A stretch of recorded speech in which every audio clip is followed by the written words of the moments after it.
আসসালামু আলাইকুম এভরিওয়ান, শুরু করছি আজ ধারা গল্প। লেখিকা সাবিলা সাবি, পর্ব সংখ্যা ৩৫। ভোরের আলো ধীরে ধীরে পূর্বের দিগন্তরের গায়ে হালকা কুয়াশার চাদর সরিয়ে উকি দিচ্ছিল। নীলিমার গায়ে তখনও একটুখানি জ্যোৎস্নার ক্ষীণ পরশ রয়েছে। তিমিরে মোড়া প্রহরের শেষ নিঃশ্বাস তখনও নীলিমার বুকে অলক্ষ্যভাবে দুলে যাচ্ছে। এলড্রা গাছটার নিচে ছিল নিস্তব্ধতা, এক ধরনের নৈশব্দ, যা কোনো শব্দের অভাবে নয়, বরং অতল প্রশান্তির মধ্যে জন্ম নেওয়া নীরবতায়। জ্যাসপার বসেছিল গাছের গুড়ির পাশে, মাথা হেলান দিয়ে, তার চোখজোড়া বন্ধ। অন্তর্জগতের কোনো স্নিগ্ধ আলো যেন ফুটে উঠেছে তার মুখের আবরণে। তার শক্তপোক্ত সুগঠিত বুকের মধ্যে নিস্তব্ধ হয়ে ঘুমিয়ে আছে ফিওনা। তার কপাল জুড়ে ছড়িয়ে আছে এলোমেলো চুল, নিঃশ্বাসের ভারী শব্দ ঠিক যেন নিভৃতে চলা বায়ুর মতো। পাখিরা তখনও ডানা ঝাপটায়নি। দূরের বনভূমি নিঃশব্দ, কেবল রয়েছে বাতাসে পাতার স্নিগ্ধ সঞ্চালন। জ্যাসপারের এক হাত পড়ে আছে ফিওনার পেটের ওপর আড়াল করে। তার আঙুলে ধরা আছে সেই শূন্যতা, যে শূন্যতায় ভালোবাসার অর্থ তার অজানা, অথচ এই মুহূর্তে তার বুক জুড়ে এক অনির্বচনীয় অনুভব হচ্ছে। ফিওনার চোখ দুটো তখনও বন্ধ, তবে তার মুখের ভাঁজে এমন এক হাসির রেখা জেগে উঠেছে যেন সূর্যাস্তের পর এক তাজা আলো তার মুখায়বে মূর্ত হয়ে উঠেছে, আর স্নিগ্ধ এক মায়া ভরিয়ে দিয়েছে। স্বপ্নে সে কি তবে শীতল চূড়া ছুঁয়ে ফেলেছে নাকি? জ্যাসপারের বুকে এই আশ্রয় তার একমাত্র গন্তব্য। ফিওনা ধীরে ধীরে চোখ খুলল, আর চোখ খুলতেই তার চোখের সামনে ধরা পড়ে গেল জ্যাসপারের সবুজ অরণ্য ন্যায় নেত্রপল্লবের গভীর চাহনি। এমন এক চাহনি যা ফিওনার ভেতরের আত্মা অবধি কাঁপিয়ে দিতে সক্ষম। ফিওনার চোখে ফুটে ওঠে অবাক বিস্ময়ের রেখা। নিঃশব্দ ফ্যালফাল দৃষ্টিতে তাকিয়ে থাকে সে জ্যাসপারের দিকে। ফিওনার এমন অবাক করা ফ্যালফাল চোখের দৃষ্টি দেখে জ্যাসপার কিঞ্চিত ভুরুটি কুঁচকে ফেলল। তারপর মুখের রেখায় একচিলতে হাসি ফুটিয়ে ফিওনার কপালে গাঢ় চুম্বন করল। তারপর সে গা শিওরানো কণ্ঠে কোমল করে ফিসফিস করে বলল, গুড মর্নিং হামিংবার্ড। তুমি জানো, তোমাকে ঘুমন্ত অবস্থায় দেখাটা আমার দিনের সব থেকে বড় দুর্বলতা হয়ে দাঁড়িয়েছে। ফিওনার ঠোঁটের কোণে তখনও প্রশান্তির হাসি, আর হৃদয় জুড়ে কেবল একটাই অনুভব, এই মুহূর্তটি যেন তার জীবনের আসল শুরু। প্রভাতের শান্ত আকাশ, গাছের পাতার ফাঁক গলিয়ে আসার রোদ, তার হৃদয়ের ভেতরে এক গুঞ্জন জেগে ওঠা ভালোবাসা। এই মুহূর্ত যেন দুজনের জন্য বানানো এক স্বর্গীয় ক্ষণের পরিণতি হয়ে দাঁড়িয়েছে। জ্যাসপারের চোখের সবুজ রশ্মি তখনও নিবিষ্ট দৃষ্টিতে তাকিয়ে আছে ফিওনার দিকে, যেন তার প্রতিটি নিঃশ্বাসে আঁকা রয়েছে ফিওনার প্রতিচ্ছবি। ফিওনা ধীরে ধীরে এগিয়ে আসে কিছুটা জ্যাসপারের দিকে, তারপর হঠাৎ খুব মৃদু কিন্তু গভীর এক চুম্বন দেয় জ্যাসপারের চোখের পাতায়। সেই স্পর্শে জ্যাসপারের চোখ দুটো কেঁপে উঠল ফিওনার ঠোঁটের পরশে। ফিওনা মৃদু কণ্ঠে বলে উঠল, তোমার অরণ্যের মতো চোখ জোড়া আমার হৃদয়ের দুর্বলতা সেই প্রথম রাত থেকেই প্রিন্স। জ্যাসপার স্তব্ধ। কিয়ৎক্ষণ বাদেই ফিওনার ঠোঁট তখন তার ঠোঁট ছুঁই ছুঁই হয়ে গেল, ধীর গতিতে সম্মোহিত করে দেওয়ার মতো। ঠোঁটের চুমু শেষ করল ফিওনা। জ্যাসপার পুনরায় চোখে চোখ রেখে বলে, আর তোমার ঠোঁট, যা আমাকে চুম্বকের মতো সবসময় টানে। কিছুতেই নিজেকে সরিয়ে রাখতে পারি না এই আকর্ষণ থেকে। একটুও শব্দ হয় না মুহূর্তটিতে, শুধু দুজন নিঃশব্দে বুঝে যায় ভালোবাসা ঠিক কেমন পাগল করে দেওয়ার মতো অনুভব হতে পারে। হঠাৎ ফিওনার ঠোঁটে এক দুষ্টু হাসি খেলে যায়। সে আচমকা ঝুঁকে পড়ে জ্যাসপারের দিকে। জ্যাসপার কিছু বুঝে ওঠার আগেই পুনরায় ফিওনা জ্যাসপারের গালে একটা চুমু দেয়, তারপর গলায়, তারপর আবার গালে। এভাবে একটার পর একটা চুমুতে ভরিয়ে দেয় জ্যাসপারকে। জ্যাসপার হতচকিত হয়ে যায়। তার শরীরের ধমনীতে জেগে ওঠে উত্তেজনা। সে এক মুহূর্ত ফিওনার মুখের দিকে তাকিয়ে হঠাৎ দু হাতে ফিওনার গাল চেপে ধরল। তার চোখে তখন এক ধরনের অসহায়তা মেশানো আবেগ। কণ্ঠটা গম্ভীর, কিন্তু ভেতরটা যেন কম্পিত। আমাকে উত্ত্যক্ত করছো কেন Fiona? I can't take it anymore. তার চোখে চোখ রেখে ফিওনা মিষ্টি দুষ্টুমি কণ্ঠে বলল, তোমার সহ্য শক্তির পরীক্ষা নিচ্ছি প্রিন্স। জ্যাসপার হঠাৎ করেই চোখ টিপে এক দুষ্টু হাসি দিয়ে ফিসফিস করে বলল, চলো তাহলে আজকে তোমার শাওয়ারের টেকনিক শিখাবো। ফিওনা তখন ভুরু কুঁচকে একটু অবাক হয়ে বলল, শাওয়ারের টেকনিক? জ্যাসপার কাঁধ ছাকিয়ে বলল, হ্যাঁ, পৃথিবীর কন্যা হয়েও এখন শাওয়ারের আর্ট বোঝো না তুমি? আজ শেখাবো কিভাবে শাওয়ারের জলের প্রতিটা ফোঁটায় তোমার দেহের শীতল করে দেওয়ার বদলে আগুন ধরিয়ে দেয়। ফিওনার শ্বাস হালকা কাঁপছিল। সে জ্যাসপারের চোখে চোখ রাখল, কণ্ঠটা যেন গিলে ফেলল নিজের কথায়। প্রিন্স, আমি একটুও সহ্য করতে পারবো না। জ্যাসপার ঠোঁটে তখন এক ক্ষীণ রহস্যময় হাসির রেখা। সে ফিসফিস করে বলল, হুশ, ড্রাগন প্রিন্সের রানী হতে গেলে একটু সহ্য তো করতেই হবে হামিংবার্ড। এই কথা বলেই জ্যাসপার ফিওনাকে নিজের কাঁধে তুলে নিল। পাহাড়ের হাওয়া চারপাশে ঘূর্ণয় হচ্ছিল। আকাশের প্রথম সূর্যের কিরণ আর এলড্রা গাছটার চুপচাপ সাক্ষী হয়ে রইল এই মুহূর্তের। সকালের সূর্য তার কোমল আলো মেলে ধরল এলড্রা প্রাসাদের রাজকীয় মিনারের উপরে। ড্রয়িং টেবিলের উপরে মাথা রেখে শুয়েছিল লিউঝান। আস্তে আস্তে করে তার জ্ঞান ফিরল। সে চোখ মেলে তাকালো চারপাশে আর দেখল সব অতিথিরা যেন সময়ের কোনো ঘোরে বন্দী হয়ে গিয়েছে। যে যার মতো সব আগের জায়গাতেই স্থির হয়ে পড়ে আছে। কারো হাত ঝুলে আছে, কারো গ্লাস পড়ে আছে মেঝেতে। চারিদিকে ছড়িয়ে ছিটিয়ে আছে এক নীরব বিশৃঙ্খলা।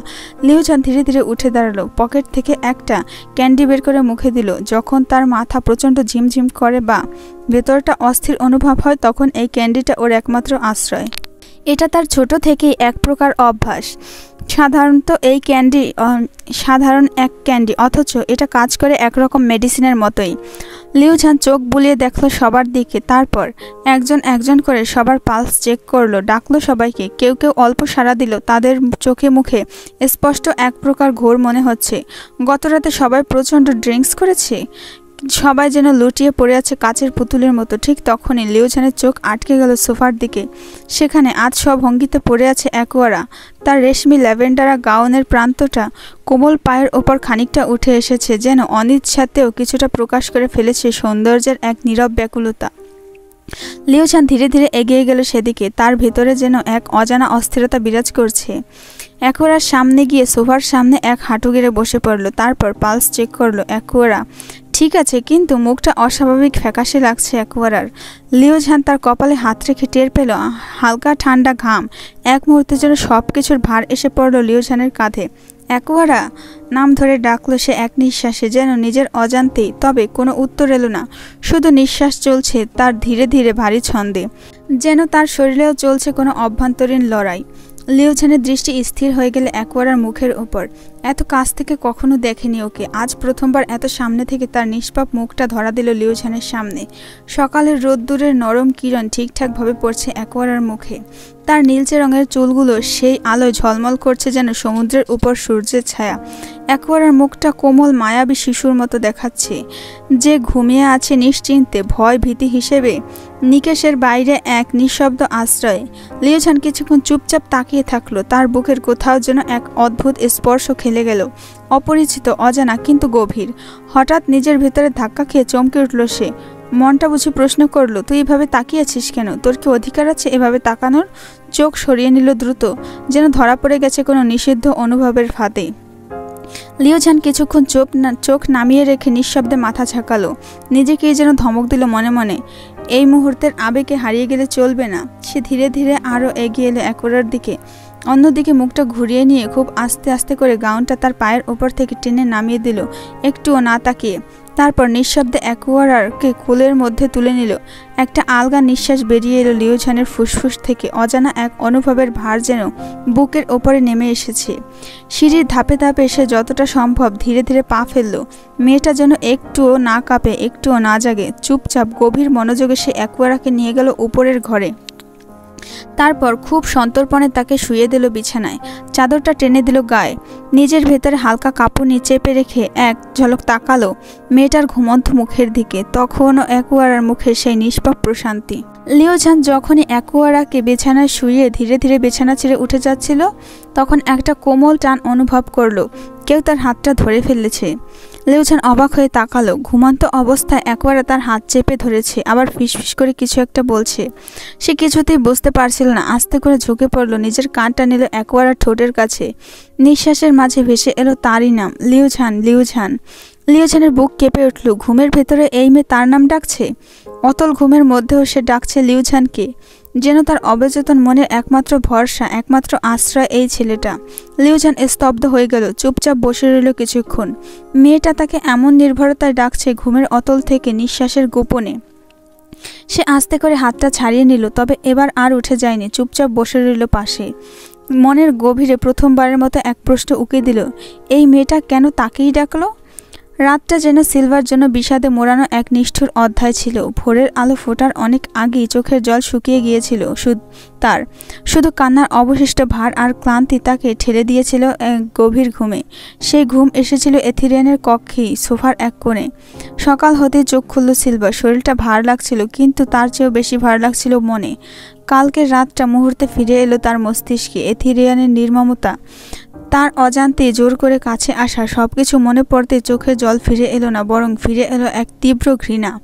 কালকের এথিরিয়ানের চোখে প্রেম ছিল না, সেখানে ছিল শুধু অহংকার আর দখলের মোহ। রাগে, অভিমানে, অপমানে সিলভা উঠে দাঁড়ালো। চোখে মুখে একটা কঠিন দৃঢ়তা ফুটে উঠল। এথিরিয়ানের কক্ষ ছেড়ে ধীরে ধীরে বেরিয়ে এলো বাইরে। নিচে নেমেই দেখতে পেল চারপাশে একটা অস্বাভাবিক নীরবতা। সবার দেহ পড়ে আছে যেভাবে সেভাবেই, নড়ছে না কেউ। সিলভা ছুটে গেল তার ফুপু লিয়ারা আর বাবা রাজা জারেনের দিকে। কান্নাজনক কণ্ঠে ডেকে চলছে, বাবা, ফুপু, ওঠো না, কি হলো তোমাদের? চোখে মুখে পানি ছিটিয়ে দিল, বারবার হাত নাড়ালো, চিৎকার করলো। অবশেষে রাজা জারেন আর লিয়ারা ধীরে ধীরে চোখ খুললেন। তারপর রাজা জারেন উঠে রাজা ড্রাকনিসকে ডাকার চেষ্টা করলেন। এক এক করে বাকিরাও জেগে উঠল। কেউ বুঝতে পারল না এমন গভীর ঘুমে তারা কিভাবে তলিয়ে গেল। একটা বিভ্রান্তি ঘিরে ধরলো পুরো প্রাসাদকে। তবে সিলভা এসব নিয়ে ভাবছে না। তার অন্তর এখন একটা কথাই বলছে, রিয়ান, আমি তোমাকে কখনো ক্ষমা করব না। সবার ঘুম ভাঙার ঠিক পর মুহূর্তে প্রাসাদের বিশাল দরজা ঠেলে ভিতরে প্রবেশ করলো এথিরিয়ান। তার আগমনের প্রতিটা পদক্ষেপে যেন ধ্বনিত হচ্ছিল এলড্রা প্রাসাদের অন্দরমহলে। শরীরে আগের মতোই আত্মবিশ্বাস, মুখে এক চিলতে গম্ভীর্য, কিন্তু চোখে অসহায়তা ফুটে এলো যখন সে দেখতে পেল সিলভাকে। সিলভা দাঁড়িয়ে ছিল সবার সামনে, আর তার চোখ জোড়া রক্তবর্ণ অভিমানে ঝলসে উঠেছে। দৃষ্টিতে দৃষ্টি আটকে গেল কিছু মুহূর্তের জন্য, কিন্তু সেই দৃষ্টি স্নেহময় ছিল না, ছিল অভিযোগের পোড়া, ছিল ঘৃণায় শীতল। সিলভার ঠোঁট শক্ত করল, তারপর হঠাৎ মুখ ঘুরিয়ে নিয়ে তার বাবার দিকে তাকিয়ে ফিসফিস করে বলল, বাবা, আমি ফ্লোরাস প্রাসাদে ফিরে যেতে চাই এখনই, আমার ভালো লাগছে না। তার কণ্ঠে ছিল না কোনো কান্না, কিন্তু ছিল এমন এক ক্লান্তি যা বলে দিচ্ছিল সব শেষ। এথিরিয়ানের বুকটা মুহূর্তে ভারী হয়ে এলো, তবুও সে কোনো শব্দ করল না, শুধু দাঁড়িয়ে রইল নিঃশব্দে এই দৃশ্যের সামনে, যেখানে সিলভা তাকে এড়িয়ে যেতে চাইল, দূরে চলে যাচ্ছে হয়তো চিরতরের মতোই। রাজা ড্রাকনিস, রাজা জারেন আর লিয়ারার দিকে তাকিয়ে বলেন, আপনারা এখন যাবেন না। আজ দুপুরে সবাই একসাথে খেয়ে তারপর ফ্লোরাস প্রাসাদের পথে রওনা হবেন বলে দিলাম। রাজা জারেন মাথা ঝাঁকিয়ে সম্মতি জানালো। লিয়ারাও চুপচাপ রাজি হয়ে গেল, কিন্তু ঠিক তখনই চারপাশে চোখ বুলিয়ে লিয়ারা বললেন, অ্যালিসা কোথায়? ও তো এদিকে নেই, কোথাও দেখছি না তো। রাজা জারেন একটু ভুরুকুচকে বললেন, হয়তো প্রাসাদে ফিরে গিয়েছে। সিলভা, তুমিও তাহলে ফিরে যাও মা। সিলভার কণ্ঠে ক্লান্তি মিশিয়ে বলল, ঠিক আছে বাবা। কিন্তু ঠিক তখনই ড্রাকনিস বললেন, ও একা যাবে নাকি? এটা বলেই তিনি এথিরিয়ানের দিকে তাকিয়ে বলেন, এথিরিয়ান, তুমি সিলভাকে ফ্লোরাস প্রাসাদে পৌঁছে দিয়ে আসো। কক্ষে মুহূর্তের মধ্যে থমথমে নীরবতা নেমে এলো।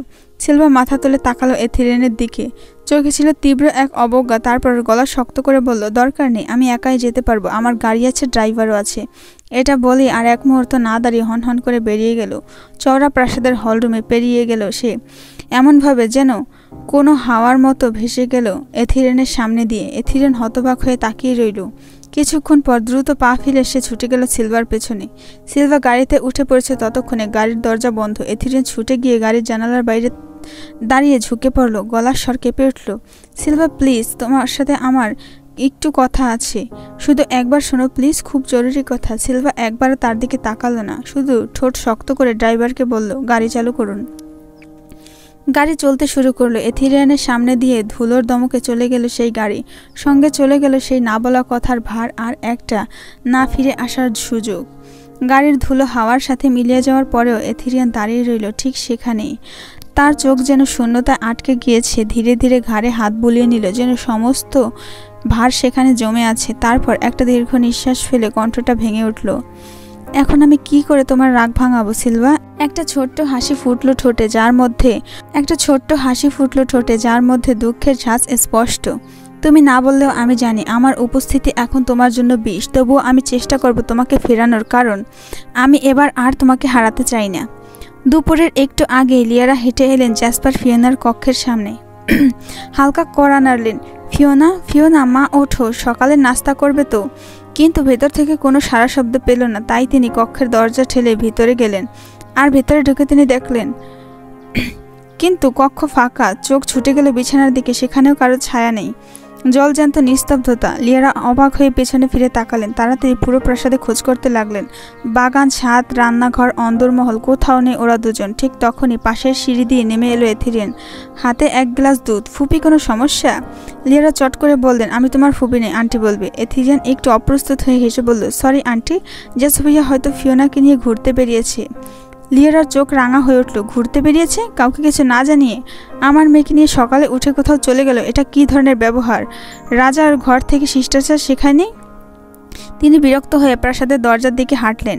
মনে মনে বললেন, ফিওনা আমার আদরের মেয়ে, আর জ্যাসপার, সে যেন না ভুলে যায় আমি শুধু ফিওনার মা নয়, একজন রানীও। সকাল গড়িয়ে দুপুর হওয়ার আগ মুহূর্তে জ্যাসপার ফিওনাকে নিয়ে প্রাসাদে ফিরে আসে। তখন প্রাসাদের হল রুম সহ করিডোর ছিল ফাঁকা। গত রাতের অবশিষ্ট থেকে যাওয়া অতিথিরা ফিরে গেছে অনেক আগেই, আর রাজা জারেন, ড্রাকোনিস, লিয়ারা যার যার কক্ষে আরাম করছিল।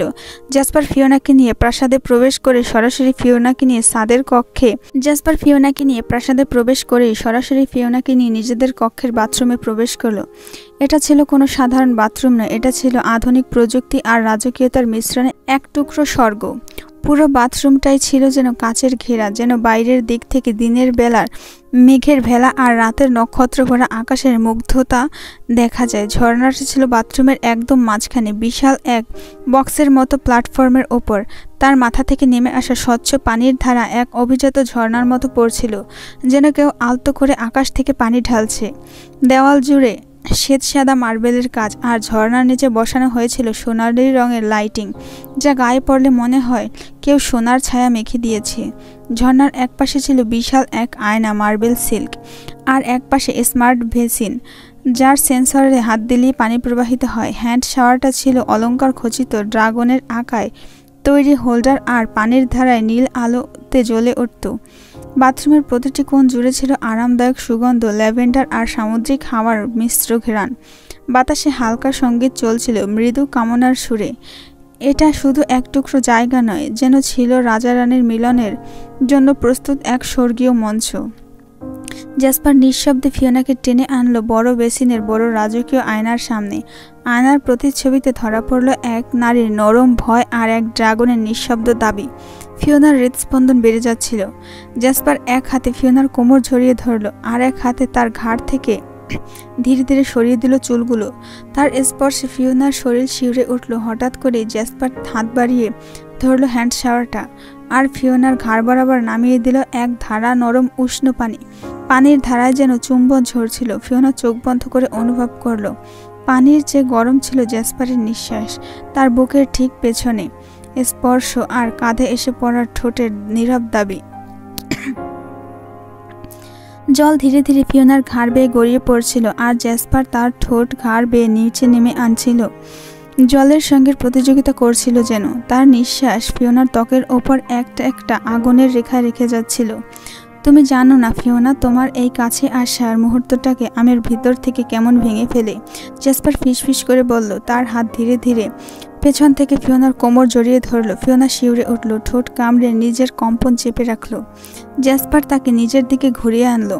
ফিওনার ভেজা চুল কপালের পাশে আটকে ছিল। জ্যাসপার হাত বাড়িয়ে চুল সরিয়ে দিল আলতো করে। তারপর তার চোখে চোখ রাখল, তীব্র নিবিদ্ধ এক দৃষ্টি। তুমি যদি এখনই থেমে যেতে বলো, আমি কিন্তু থামবো না, জ্যাসপার বলল। ফিওনা তার চোখ নামিয়ে নিল না, শুধু আস্তে করে বলল, আমি কি আর এখন থামতে বলতে পারি? এই কথার সঙ্গে সঙ্গে জ্যাসপার নিজের ঠোঁট জোড়া দিয়ে চেপে ধরল ফিওনার ঠোঁট। প্রথমে কোমল, কিন্তু তারপরে ধীরে ধীরে গভীর দাবিদার বুনো হয়ে উঠল সেই চুম্বন। চুম্বনের মাঝেই জ্যাসপার ধীরে ধীরে ফিওনাকে কোলে তুলে এনে বেসিনের উপর বসিয়ে দিল। ফিওনার শরীর কাঁপছিল, ভেজা কাপড় তার গায়ে লেগেছিল শক্তভাবে। জ্যাসপার তার ঠোঁট ফিওনার ঠোঁটে ছাপিয়ে দিতে আরও গভীরভাবে এগিয়ে এলো। চুম্বনের মাঝে যেন সে ফিওনার আত্মা শুষে নিতে চাইছিল। ফিওনা হেলে পড়ল তার পেছনের দিকে। জ্যাসপার সেই সুযোগে পুনরায় হ্যান্ড শাওয়ারটা তুলে এনে ফিওনার বুকের উপর ছেড়ে দিল। উষ্ণ জলের ধারায় ফিওনার বুক বেয়ে গড়িয়ে পড়তে লাগলো। সাদা ভেজা কাপড় ধীরে ধীরে স্বচ্ছ হয়ে উঠল। দেহের প্রতিটি রেখা স্পষ্ট হয়ে উঠল জ্যাসপারের চোখের সামনে। জ্যাসপার থামল না, চুম্বন নামিয়ে আনলো ঘাড় থেকে কলারের দিকে। বুকের ওপরে ভেজা ত্বকের প্রতিটি ইঞ্চি ছুঁয়ে এমনভাবে যেন তার একান্ত অধিকার। ফিওনার নিঃশ্বাস অসংলগ্ন হয়ে উঠছিল, ঠোঁট কাঁপছিল। হাত জ্যাসপারের চুলে গিয়ে জড়িয়ে ধরল। তুমি জানো না, তোমাকে ছোঁয়ার সময় তুমি আমার মধ্যে কি ঝড় তুলে দাও, জেসপার গম্ভীর গলায় বলল। তার চোখ জ্বলছিল। বাথরুমের সেই কুয়াশা ঢাকা আবহের মধ্যে ফিওনার শরীর আর জেসপারের আবেগ দুটো মিলেমিশে এক অভ্যন্তরীণ আগ্নেয়গিরি তৈরি হয়ে উঠেছিল। জেসপার ধীরে ধীরে নিচে নেমে এলো। তার হাত ফিওনার হাঁটু ছুঁয়ে গেল। তারপর সে হ্যান্ড শাওয়ারটা তুলে নিয়ে এক ঝাপটা উষ্ণ জল ফিওনার পায়ের উরুর উপর ছেড়ে দিল। জলের ধারা উরুর উপর থেকে গড়িয়ে পড়ল পায়ের পাতার। প্রতিটি জলের বিন্দুতে ফিওনার শরীর কেঁপে উঠল।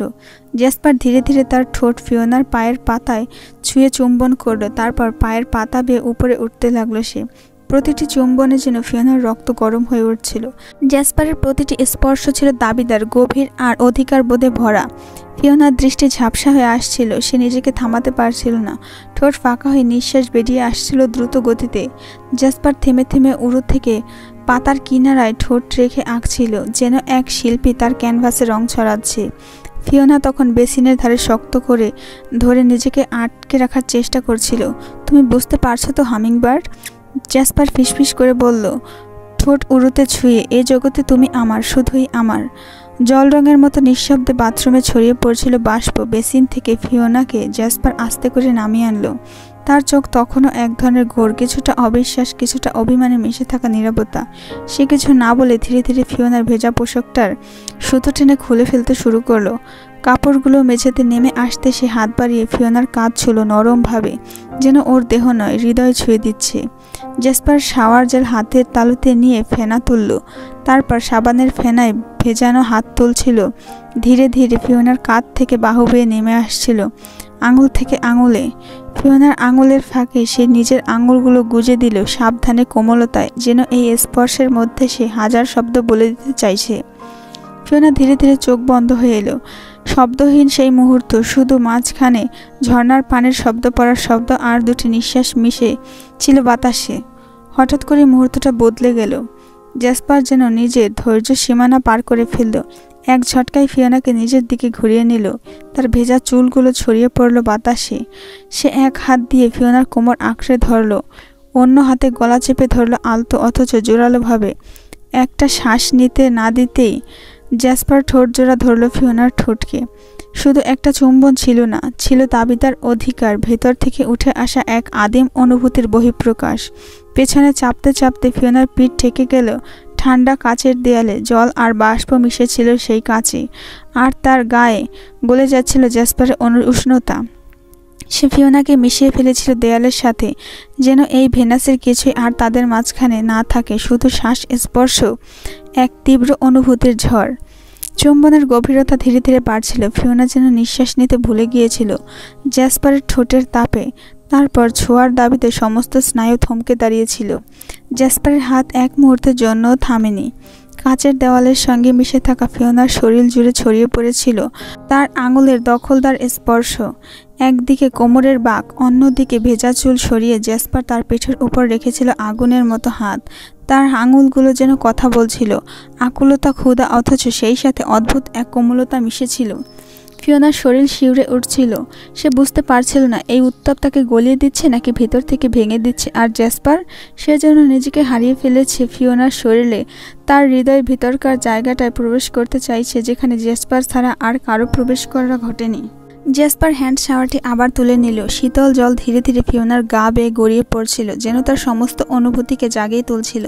ফিওনা কিছুটা কাঁপছিল, ঠান্ডা জলে নয়, জেসপারের স্পর্শে, তার চোখের দৃষ্টিতে, সেই উষ্ণ নিঃশ্বাসে। সেই হ্যান্ড শাওয়ারটি ফিওনার গলার কাছে ধরে রাখলো কিছুক্ষণ, যেন প্রতিটি বিন্দুতে জল দিয়ে নিজের উপস্থিতির ছাপ রেখে যাচ্ছে। তারপর এক মুহূর্তে হ্যান্ড শাওয়ারটি দূরে ছিটকে ফেলে দিল, যেন তার দরকার ছিল না আর কোনো কৃত্রিম স্পর্শে, শুধু সে আর ফিওনা। জল এখনো ফোঁটা ফোঁটা করে ফিওনার গলা বেয়ে নামছিল, আর জেসপার মাথা ঝুঁকিয়ে গলার ত্বক থেকে সেই পানির ফোঁটা চুম্বনে শুষে নিচ্ছিল। ফিওনার নিঃশ্বাস ভারী হয়ে উঠছিল। হৃদয়ের ধ্বনি যেন আশপাশের জলধ্বনিকে ছাপিয়ে দিচ্ছিল। জেসপার ধীরে ধীরে নিচে নেমে গেল।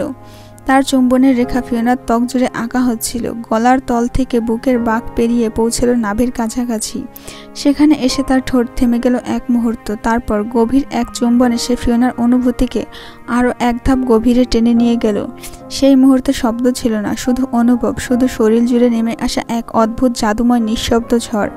ফিওনার ঠোঁট কেঁপে উঠল, আর ভেতরের উত্তাপ, দ্বিধা আর এক তীব্র আবেগ যেন একসাথে জড়িয়ে গিয়েছিল পরক্ষণেই।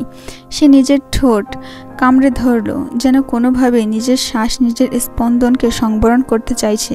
কিন্তু তাতেও কি নিজেকে থামানো যায়? জ্যাসপার তখনও নাভির ঠিক নিচে তার চুম্বনে যেন ভাষাহীন কবিতা লিখে চলেছে। ফিওনা এক হাতে জ্যাসপারের চুল জড়িয়ে গেল। ধরনটা নরম ছিল না, বরং তীব্র দাবিদার। আরেক হাতে সে মাথাটা চেপে ধরল নিজের পেটের সাথে, যেন বলতে চাইছে, থেমো না, এখানেই থাকো। ফিওনার নিঃশ্বাস তখন আর স্বাভাবিক ছিল না। তাতে ছিল একটা অনিয়ন্ত্রিত সুর, যা কখনো উচ্চারিত হয় না, শুধু অনুভব করা যায়। জ্যাসপার ধীরে ধীরে উঠে দাঁড়ালো। তখন তার চোখ আগুনের মতো আবেগ জ্বলজ্বল করছিল। সে ফিওনাকে ঘুরিয়ে দিল, যেন নিজের দৃষ্টির সামনে পুরোপুরি উন্মুক্ত করে নিতে চায় তার হৃদয়ের আকাঙ্ক্ষা। ফিওনার পিঠ এখন জ্যাসপারের সামনে, ভেজা, কাঁপতে থাকা এক অনির্বাচনীয় শরীর। জ্যাসপার ফিওনার দু হাত তুলে নিজেকে চেপে ধরল দেওয়ালের সঙ্গে, যেন পুরো ভেনাস এই মুহূর্তে থেমে গিয়েছে। তারপর সে নিজের আঙুলগুলো গুজে দিল ফিওনার আঙুলের ভাঁজে। তাপ আর স্পর্শে এক চূড়ান্ত সংযোগ সৃষ্টি হলো। পরের মুহূর্তে সময় থমকে গেল। জ্যাসপারের ছোঁয়া, তার দখলের গভীরতা, ফিওনা এক নিমিষে যেন বাস্তবতা ভুলে গেল। সেই চরম অনুভবের ঢেউ তাকে এক অনন্য সুখের সাগরে ভাসিয়ে নিয়ে গেল, যেখানে শব্দের দরকার নেই, শুধু স্পন্দন আর দেহের আত্মার মেলবন্ধন। ফিওনার ঠোঁট থেকে বেরিয়ে এলো এক দীর্ঘ দম বন্ধ করা গোঙানি, যা শুধু বাথরুম নয়, জ্যাসপারের বুকের প্রতিধ্বনিত হয়ে ফিরে আসছিল। জ্যাসপারের দখল এখনও পুরোপুরি গভীরতায় পৌঁছে গিয়েছে। তার হাতের দৃঢ়তা, নিঃশ্বাসের তাপ এবং দেহের প্রতিটি ইঞ্চিতে ছড়িয়ে থাকা আগুন ফিওনাকে এক অজানা জগতে টেনে নিয়ে যাচ্ছিল। এক ঝটকায় সে ফিওনার মাথাটা কাচের দেওয়ালের দিকে চেপে ধরল। কোনো হিংস্রতা নয়, বরং একরকম তীব্র আবেগের বহিঃপ্রকাশ। যেন নিজের মাঝে হারিয়ে ফেলার আগ মুহূর্তে সে চাইছিল তাদের মাঝে কোনো দূরত্ব না থাকুক। তীব্র, রাফ অথচ আশ্চর্য রকমের গভীর তাদের সংযোগে যেন সময়, বাস্তবতা সব থেমে গেল। ফিওনা আর নিজেকে ধরে রাখতে পারল না। একটার পর একটা শ্বাস গোঙানি আবেগের ঢেউয়ে সে ভাসছিল, জ্যাসপারের হাতে বন্দী হয়ে নয়, বরং এক আশ্চর্য মুক্তির স্বাদ নিতে।